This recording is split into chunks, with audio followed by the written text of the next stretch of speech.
Sinabon ng magkapatid na Senador Raffy at Erwin Tulfo ang ilang opisyal ng gobyerno dahil sa umanay kapabayaan sa gitna ng gulo sa Middle East. May mga natanggap daw kasi silang sumbong na walang sumasagot umano sa mga hotline doon para sa mga OFW. Narito pong report ni Bean Los Baños. Kung natatakot kayo, pag hupa ito, lumayas kayo dyan, mag-resign kayo lahat. Wala naman kayong mga silbi. Yan ang hamon ni Senator Erwin Tulfo sa mga kawani ng Department of Migrant Workers, Overseas Workers Welfare Administration at Department of Foreign Affairs na nakadistino sa Middle East na apektado ng gulo ng Amerika, Israel at Iran. May mga natatanggap daw na sumbong si Tulfo na walang sumasagot sa mga hotline ng mga naturang ahensya kaya walang maasahang tulong ang ilang OFW. Kailangan yung tumulong. 24/7 sabi ng Pangulo, dapat kayo bukas.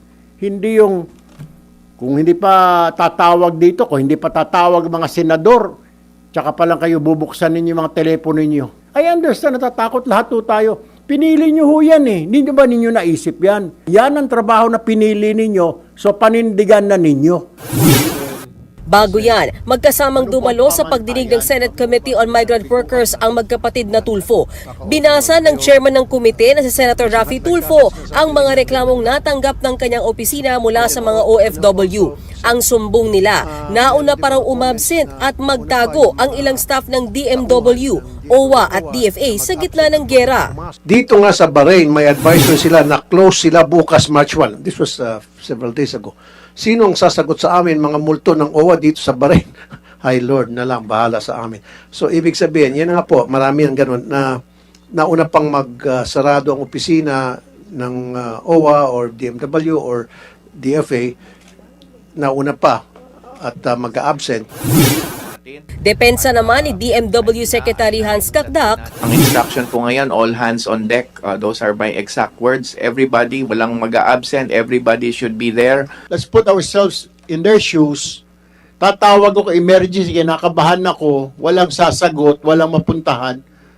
What does it tell you? Pinabayaan kami ng gobyerno. Remit kami na remit ng pera, binubuhay namin yung ekonomiya ng Pilipinas. Pagdating ngayon sa trouble, nasaan yung gobyerno namin? Don't do that kasi nakaka-frustrate ho yun. Paliwanag ni Kakdak, March 1, isang araw matapos mangyari ang unang pag-atake sa Middle East, agad silang nagpulong kasama ang mga labor attaché. Kaya tiniyak niyang nagtatrabaho ang mga tauhan nila. Nakita ko po sa sarili kong mata sa Zoom call yung tao natin sa Bahrain, labor attaché natin at welfare officers. But nevertheless, Mr. Chair, we will look deeper into this.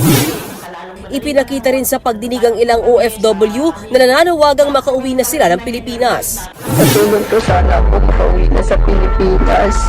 Ako natutulog. Mag-isa lang ako dito. Bawat po pagsabog ng bomba sa Raffy, ramdam na ramdam po dito yung pagyanig ng buong bahay sa Raffy. Yung trabaho ko po sir, kailangan ko pong gawin yung paglalaba, pagpaplansya. Araw-araw po yan sa Raffy, sa rooftop ko po yan lahat ginagawa. Kaya yun po yung nakakatakot.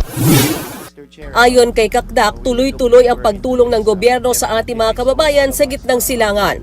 Katunayan, nasa 2,000 OFW na raw sa Middle East ang kanilang natulungan mula sa pagbibigay ng pagkain, matitirahan, financial assistance, hanggang sa pagpapauwi dito sa Pilipinas. Kanina, nagbalik bansa na ang halos 300 OFW. Ayon sa DMW, kahit muling magsara ang ilang paliparan sa Middle East, tukoy na nila ang pick-up at exit points sa mga border ng mga bansang apektado ng sigalot para hindi maantala ang pagpapauwi sa mga apektadong Pinoy abroad. Nagbabalita mula sa Frontline, Bean Los Baños, News 5. Mga kapatid, ako po si Ruth Cabal. Dito tayo sa totoo, dito tayo sa True FM. Mag-follow at mag-subscribe din po kayo sa aming social media accounts at True Network PH. Diyan po yan sa aming X na dating Twitter, sa FB, sa Instagram, sa YouTube, sa TikTok at sa mga podcast. At syempre, tutok din po kayo sa Signal True TV Channel 19.